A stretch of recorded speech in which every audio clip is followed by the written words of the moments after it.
మహోత్సవాలు కానివ్వండి, కళ్యాణం కానివ్వండి ఎంతో గొప్పగా మన జిల్లాలో రాష్ట్ర వ్యాప్తంగా తెలిసే విధంగా మనం నిర్వహించుకోవడం జరుగుతుంది. బాధ అనుకోవాలో లేకపోతే మా కర్మ అనుకోవాలో, ఈ యొక్క విజయవాడ పార్లమెంట్కి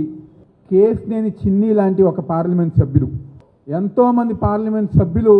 ఈ యొక్క విజయవాడ నగరంలో పనిచేయడం జరిగింది. గొప్ప గొప్ప నాయకులు విజయవాడ గురించి, దాని డెవలప్మెంట్ గురించి ఢిల్లీ స్థాయిలో కూడా మాట్లాడి అభివృద్ధి కార్యక్రమాలు చేసిన ఎంతోమంది పార్లమెంట్ సభ్యులు ఉన్న ఈ యొక్క విజయవాడ పార్లమెంట్కి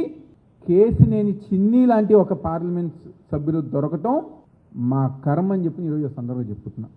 ఎంపీ అయిన తర్వాత నుంచి ఈ యొక్క పార్లమెంట్లో ఇసుక కానివ్వండి, మట్టి కానివ్వండి, భూదందాలు కానివ్వండి, దేవాదాయ భూములు కబ్జా చేస్తాం కానివ్వండి, వసూళ్లు కానివ్వండి, పంచాయతీలు చేస్తాం కానివ్వండి, చివరికి ఒక వీడి రౌడీగా, గూండాలుగా దేవుడు కళ్యాణంలో గారా